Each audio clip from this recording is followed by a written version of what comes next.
Class, and welcome to Campaigns and Elections. I don't know if it's Chapter 10. It's probably not. This chapter could not be more timely, considering we are in the midst of a presidential election. In the United States, our presidential elections are held every 4 years on the first Tuesday in November as a matter of the Electoral College. Congressional elections are held on the same time every 2 years. So every 2 years on the first Tuesday in November. And we call congressional elections that don't coincide with presidential elections off-year elections or midterm elections. Most state and municipalities have it on the same date as well, but they don't have to. San Antonio, for example, has city elections in May. Ron Neuenberg has made several attempts to change the electoral date to November so that it can increase voter turnout, but so far has been unsuccessful. There's 4 types of elections. We've already done this first type, the primary election. We've already voted in the primary. The second type is the general. There could be potentially a runoff or a referendum election as well. So the primary election, we know, is the election that determines who is going to run in the general election. They do not elect people to office. And there's several different types, open, closed, semi-open, and semi-closed. In the state of Texas, we technically have a closed primary because once you vote in the primary, you are automatically enrolled or registered for that party's primary. And you have to actively go unenroll yourself to do that. But you don't do that until moments before you actually vote. And so by law, it's closed. In action, it's open. Then there is, once they have selected a nominee in the primary to run in the general election, this is going to be the one that we are currently in the middle of. The general election determines who gets to hold the office, and it's also the one that typically draws the most voters, especially because it's the presidential election. Sometimes in state and local elections, you'll have a runoff election depending on what type of system there is. There's a majority system in which during the general election, the candidate who wins has to receive 51% of the vote, or there is a plurality election, which is what you'll see at the federal level. And the plurality is simply the person who gets the most votes wins. Runoff election, if you are in a majority system in which you have to have 51% of the vote in order to win, if you're not able to solidify 51% of the vote, they will then go into a runoff election between the 2 highest vote getters. Let me go back real quick. That one usually happens, you'll see pretty frequently in local and state elections, especially with the mayor. And then there's referendum elections. These are when you're going to see propositions put forth onto the ballot for direct consideration by the electorate. So we have several city propositions, 2 of them in particular. This general election, you'll see one about pre-K for SA and then one for infrastructure funding. This is where that particular legislation completely bypasses the legislature and goes to the public for a popular vote. Most states have this. Another type would be a popular referenda in which citizens can petition for a place on the ballot, and then a recall election would be removing an elected official from office. Recall elections are not the same principle as impeachment hearings. This is simply you don't like the way that representative is acting, and you don't feel like they need to continue to serve in that capacity. Unlike impeachment or removal from office, in which they have had to commit a crime. So I just mentioned the majority versus plurality vote, and I want to articulate the difference here. So the majority vote is for a candidate to win, they need at least 50% plus 1. Okay, it's very popular at state level, which is why you'll see runoff elections occurring largely at state and local levels. But plurality votes are simply the candidate with the highest votes wins. Okay, and that sounds like it's the fairest, but if we watch this video real quick, you'll see why it could be slightly controversial.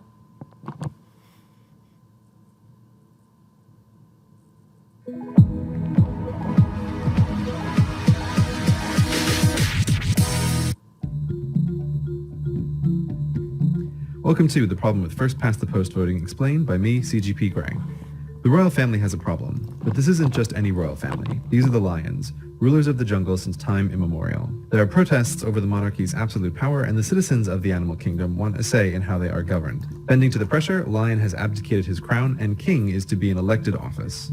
To ensure a smooth transition, and because she is craftier than her husband, the Queen Lioness is remaining on the throne with the power to set the rules for all elections in her kingdom.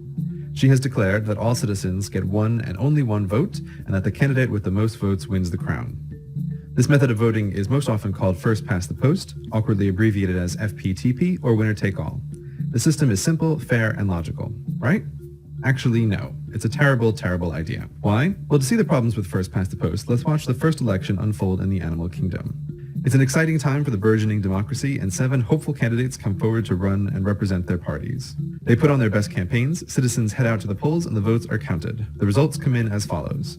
Turtle gets 9% of the vote, monkey gets 18, gorilla gets 19, owl gets 13, leopard gets 20, tiger gets 15, and snake gets 6. Under the rules of first past the post, leopard is crowned the winner, and she gets to rule for the length of her term. But take another look at the results, and you'll see the first problem with this system, minority rule.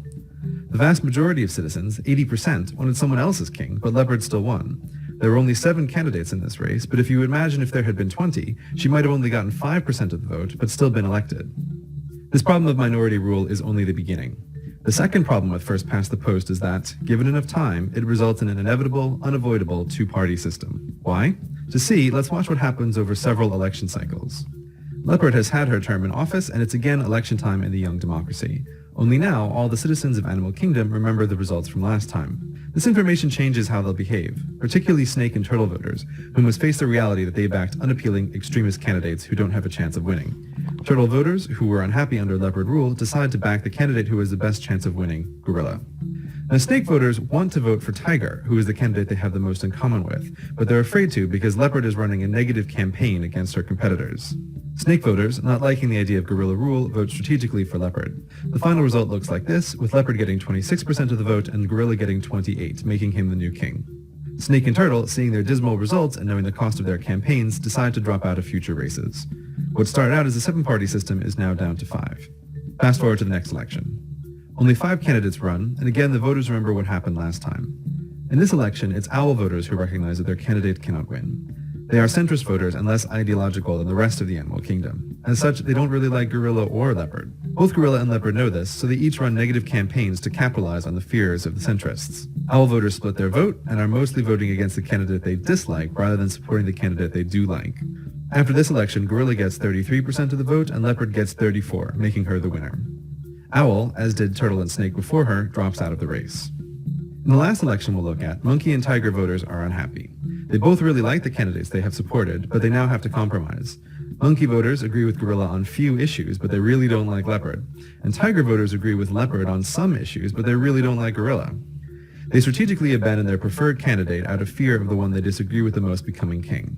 The final results are leopard 49% and gorilla 51%, with him being crowned the king. Monkey and tiger are the last candidates to drop out, and now the animal kingdom is left with the two-party system.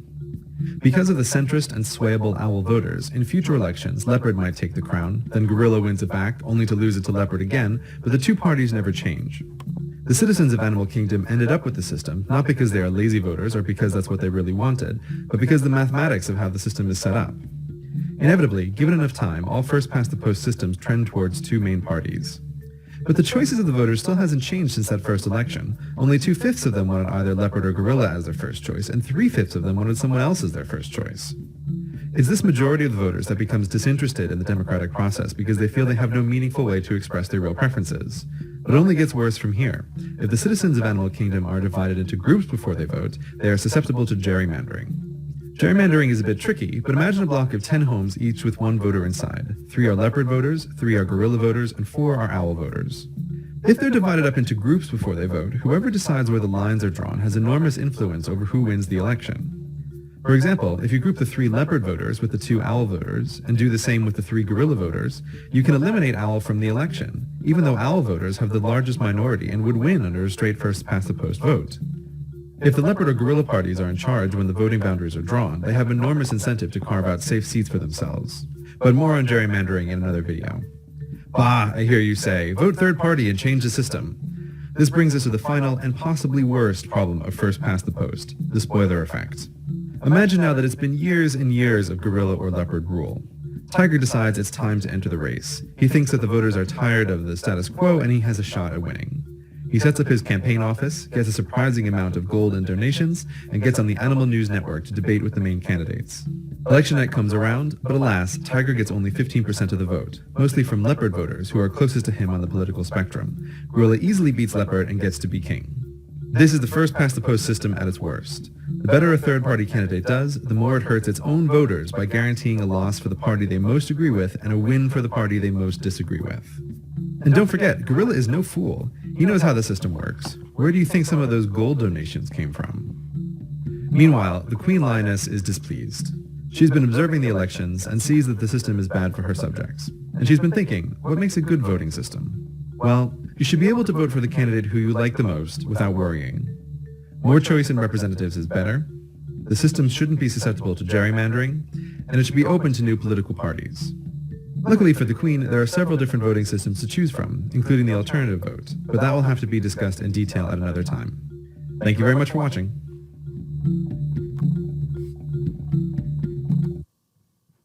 So that was extremely poignant. I'm sure a lot of you guys appreciated the sincerity of the situation, and it might have also reflected a little bit of the 2016 election, in which Bernie Sanders was the third party that was arguably splitting the Democratic vote.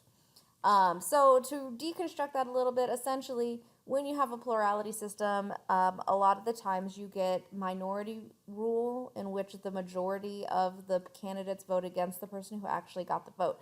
And this is how you can win the electoral college without having won the popular vote. Because once you solidify the majority for one state's electoral votes, you get the entirety of that state, except with the exception of 2 states, which I'll discuss in a moment. So we have in the United States single member districts, which means that only in one district there's only one representative who represents the entire district. And every 10 years after the census, they redraw the lines of that district so that that one representative will have roughly equal populations amongst them.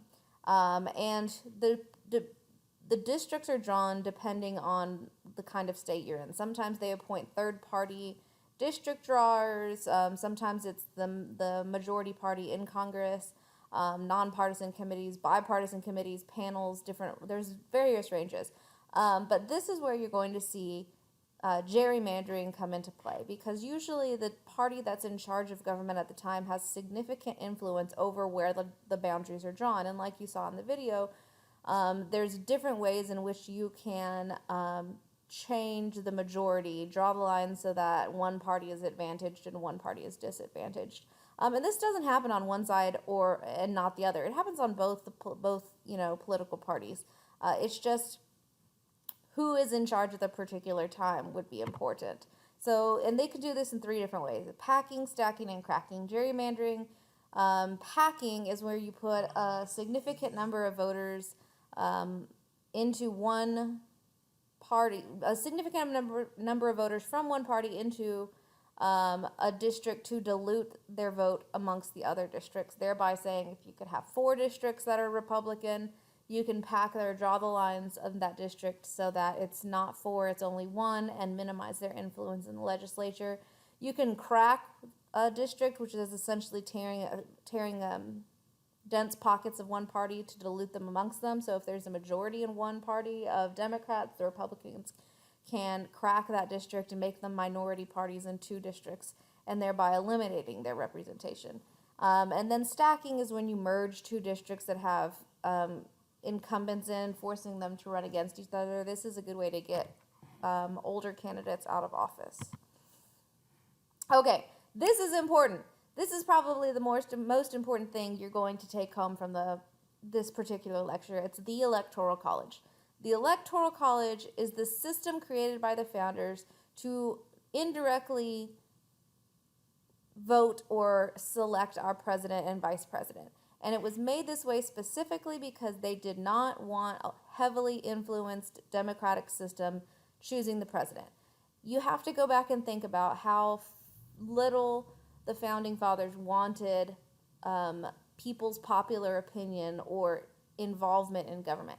They limited people's direct involvement in government, and the Electoral College, because they were extremely weary of the executive branch looking anything like a monarchy, was susceptible to a lot more political encroachment. So they created the Electoral College as an intermediary body that elects the president, and it is a limit on democracy and a limit on people's active involvement. So we, as citizens, do not directly elect the president. We elect or select electors to go out and vote on our behalf, okay? And this is how it's done. Every state gets a certain number of electoral votes, and that number is determined by the number of representatives that state has in the House plus their 2 senators.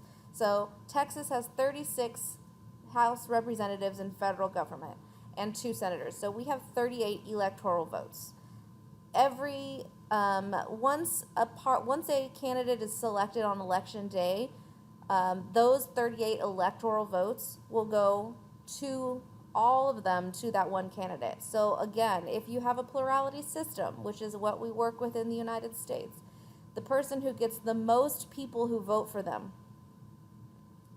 in the Electoral College on November 3rd will get all 38 of our electoral votes. But that person does not necessarily have to have the majority. They just have the most, especially if you have a third party. So because we have the 38 and you get all 38, winner take all, it is plausible and has happened a number of times that you can have won the Electoral College but actually lost the popular vote, because again, it is feasible that you can have the more people voting against the person who won, right? We saw that 20% was the highest vote getter, but 80% voted against it because they were different candidates. So every state in the United States uses the winner-take-all system except for Maine and Nebraska, who allocate their electors based on popular vote, which means if 30% of the vote went to one candidate, 30% of the electoral votes goes to that candidate as well. And this can be adjusted. If anyone ever asks what you think can be done in order to make the Electoral College more democratic, this Maine and Nebraska has done that on a state level. It does not require a constitutional amendment. The state can just simply pass a referendum or a resolution to allocate their electors based on popular vote. So, continuing on. November 3rd rolls around, or the first Tuesday in November rolls around, and we all go out to the polls and select who we want our electors to vote for, essentially. So I went out and I'm going to vote for candidate X, and everybody at the end of the day, we see that candidate X has the most. He gets 45%, and while it's not the majority, it is the most cumulatively. So then the state will tell all 38 of their electors to go vote for that particular candidate that won the entire state at their respective state capitals. So perhaps candidate X gets the majority, they get 45%, they get all 38 of our electoral votes. All 38 of those electors will then go to the capital of their respective state, ours in Austin, on the first Monday after the second Wednesday in December to officially cast their ballot for president. And if no candidate has a majority in the Electoral College in the electoral votes, which means nobody can get 270 electoral votes, that's the majority, the House will then decide the vote, with each state getting one vote. That's only happened one time. It's generally ceremonial and traditional. There's never been a time when the electors have not selected the candidate that their state has respectively chosen. So there's no real reason to expect a different outcome, which is why on November 3rd we can actually say that the winner of the Electoral College is, candidate X. There's only been one time in American history when somebody, an elector, voted for somebody who was not selected by the state, and the only reason they did that was because they spelled the name wrong. So there's no real reason. They can get fined $1,000 in some states. Some states will say that they won't be able to serve as electors anymore. But other than that, there's no actual federal universal law saying that they have to vote for who they were selected to. Here is the Electoral College map based on popular vote. So you can see if Texas gets 40 or 45% of their population to vote for candidate X, all 38 of those electoral votes will go, but there's a popular vote that's much larger. And so you can see how Hillary Clinton won the popular vote, but Donald Trump won the electoral vote. It's just math. Okay, so how do you decide who you want to vote for? When you poll, polling is how you can sample public opinion before an election or even at any point in American government. When you polled voters, there are three main factors that will determine how they choose to select their candidate based on partisanship, issue and policy concerns, or candidate characteristics. When I say people vote on partisanship, people have a strong identification with one party over another, even if it's not a competitive contest. So people will vote at significantly higher rates if you're affiliated with a political party. So if I'm a registered Democrat or a registered Republican, the chances of me going out and voting for that respective candidate are significantly higher, even if it's a non-contested race, which means I am a Republican, I'm going to go out and vote for the Republican, even if that candidate doesn't have somebody voting against them, running against them. Issues are going to be another one.